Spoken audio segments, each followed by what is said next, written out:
Hello बच्चों, तो आज हम बात करेंगे एटम के बारे में कि आप जानते होंगे कि एटम क्या है। ठीक है, तो आप जिस यूनिवर्स में रहते हैं उसमें मुख्तलिफ़ किस्म की चीज़ें पाई जाती हैं। दरख्त है, जानवर हैं, एनिमल्स हैं, वाटर, लिक्विड है, उसके बाद फूड है, एयर है, हर चीज़ पाई जाती है। तो आपने कभी सोचा कि ये सब चीज़ें बनाने वाली सबसे छोटी यूनिट क्या है?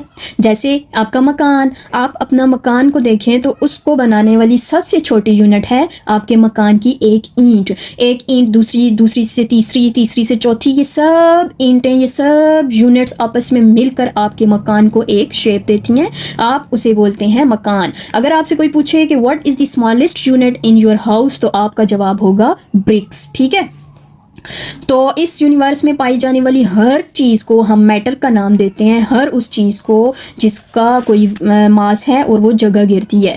Anything that has mass and occupies space in this universe is known as matter. तो basically matter is divided into 4 types: solid, liquid, gas, plasma. एक 5th टाइप भी है जिसको बोस आइंस्टाइन कॉन्डेंसेट कहते हैं, वो अंडर स्टडी है। ठीक है, अब मैटर तो आपको समझ आ गई कि anything that has mass and occupy space is known as matter. जैसा कि ये pencil, it has some mass and if I put this pencil on the register, तो ये कुछ जगह घेर रही है।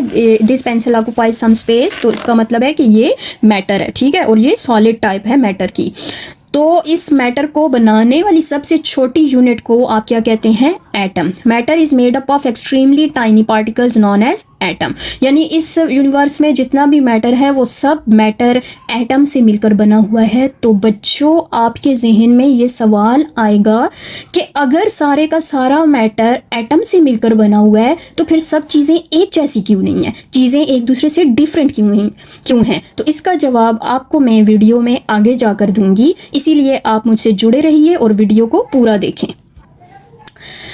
तो अब आते हैं मैटर की स्मॉलेस्ट पार्टिकल की तरफ, जो कि एटम है। इसको आप डिफाइन कैसे कर सकते हैं? The smallest particle of an element that takes part in chemical reaction. ठीक है, अच्छा जी, एटम का आइडिया सबसे पहले ग्रीक फिलोसफर था डेमोक्राइटस, उसने दिया था। Democritus states that matter is composed of tiny indivisible particles called atomos. उस वक्त उसने इसे एटम नहीं बोला था, उसने क्या बोला था? एटमोस। एटमोस एक ग्रीक लैंग्वेज का वर्ड है जिसका मीनिंग है इंडिविजिबल। तो डेमोक्राइटस ने क्या बोला था? Atmos is indivisible. But today आपको पता होना चाहिए कि एटम कैन बी डिवाइडेड, लेकिन उसके लिए कंडीशंस चाहिए होती हैं।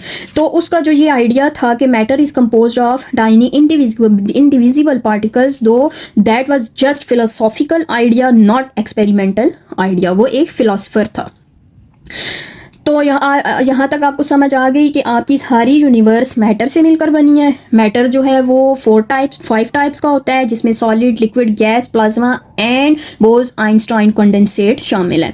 उसके बाद आपको ये पता चला कि everything which has mass and occupies space is known as matter. आप खुद भी एक मैटर हैं, क्योंकि आपका कोई ना कोई वेट है, मास है, और आप एक जगह गिरते हैं, यू ऑक्यूपाई स्पेस।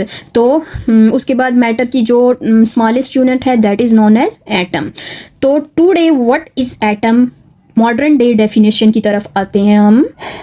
तो मॉडर्न डे डेफिनेशन क्या है? The smallest fundamental particles of matter which may or may not exist independently but always takes part in a chemical reaction. यानी वो इंडिपेंडेंटली एग्जिस्ट कर भी सकते हैं और नहीं भी कर सकते। जैसा कि पहले भी बताया कि atom can not be divided by chemical reactions और मेथड्स, और स्टडीज़ ने यह भी शो किया है कि atoms are nearly spherical in shape.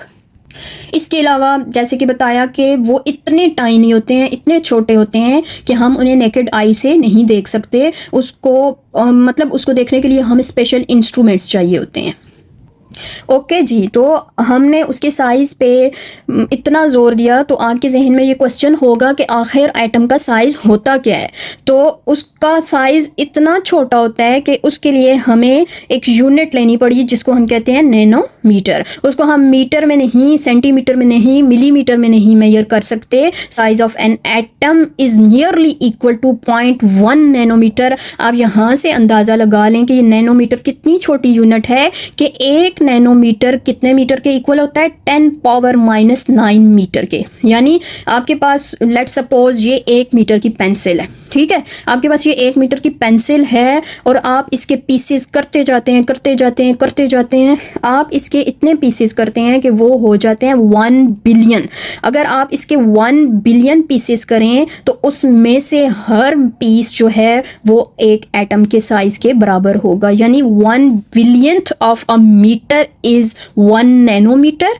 1 अरब, यानी इस पेंसिल के अगर आप 1 अरब टुकड़े कर दें तो उसमें से हर टुकड़ा 1 नैनोमीटर के इक्वल है। और जो एटम का साइज है वो 1 नैनोमीटर से भी कम है, वो कितना है? 0.1 नैनोमीटर। तो आप खुद सोच सकते हैं कि how much tiny is an atom. जो अब आते हैं उस सवाल की तरफ, if everything is made up of atoms then why things are different? There is a big question mark. Interesting question है कि अगर तमाम का तमाम मैटर एटम से मिलकर बना है तो फिर चीज़ें मुख्तलिफ क्यों हैं? तो इसका जवाब है कि in this universe there are total 118 atoms or elements, man made and natural total atoms are 118। तो ये 118 ये 118 एटम्स आपस में डिफरेंटली कॉम्बिनेशंस देते हैं और उन कॉम्बिनेशंस के रिजल्ट्स में डिफरेंट सब्सटेंसेस बनते हैं। जैसे कि कार्बन, हाइड्रोजन और ऑक्सीजन 3 एटम्स हैं। अब हम देखते हैं कैसे कंबाइन करते हैं। हाइड्रोजन जब ऑक्सीजन से कंबाइन करता है तो it gives water a third substance. उसके बाद कार्बन ऑक्सीजन से कंबाइन करके हमें क्या देता है? Carbon dioxide. बच्चों अब सवाल ये पैदा होता है कि एटम्स आपस में कंबाइन कैसे करते हैं। तो एटम्स आपस में कंबाइन करके जो चीज़ देती हैं उसको बोलते हैं मॉलिक्यूल। और एटम्स 2 तरह से कंबाइन करते हैं, होमो atomic combination and hetero atomic combination. Homo means same, यानी जब सेम एटम्स आपस में कंबाइन करके मॉलिक्यूल बनाते हैं तो उसको बोलते हैं होमो एटॉमिक कॉम्बिनेशन। और जब 2 डिफरेंट एटम्स आपस में कंबाइन करके मॉलिक्यूल बनाते हैं तो उसको बोलते हैं हेटेरो एटॉमिक कॉम्बिनेशन।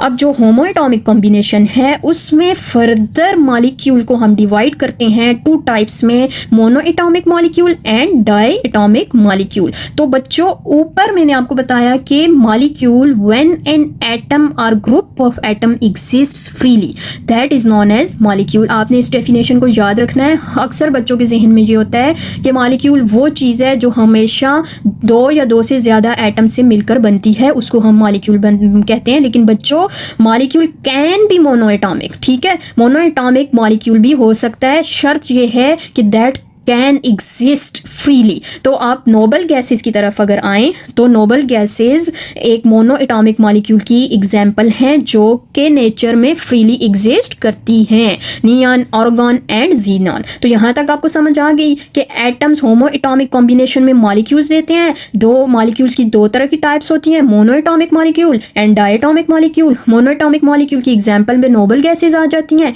और जब ये नोबल गैसेज के बहुत सारे जो मॉलिक्यूल्स हैं वो एक जगह होते हैं तो उसको हम कहते हैं एलिमेंट, ठीक है, उसको हम क्या कहते हैं? एलिमेंट। और डाई एटॉमिक में जो होते हैं जैसे कि सेम भी हो सकते हैं और डिफरेंट मॉलिक्यूल्स भी हो सकते हैं। जैसे कि सेम जो एटम्स आपस में कंबाइन करते हैं उसकी एग्जांपल है H2O2 एंड N2, ठीक है। अब H2 की बहुत सारे मॉलिक्यूल्स जब आपस में मिले होते हैं तो वो भी एलिमेंट बनाते हैं। O2 के बहुत सारे मॉलिक्यूल्स आपस में मिलते हैं तो वो भी एलिमेंट बनाते हैं। तो इसी तरह मेटल्स की बहुत सारे एटम्स, जब अगर हम मेटल आयरन का एक टुकड़ा लें तो उस टुकड़े के अंदर बहुत सारे आयरन एटम्स होते हैं, ठीक है, तो उसको भी हम एलिमेंट कहते हैं। यानी मेटल्स भी एलिमेंट्स होती हैं but they do not form molecules, क्योंकि आयरन और गोल्ड फ्रीली एग्जिस्ट नहीं करते। मॉलिक्यूल की कंडीशन पे वही उतरेंगे जो फ्रीली एग्जिस्ट कर सकते हैं।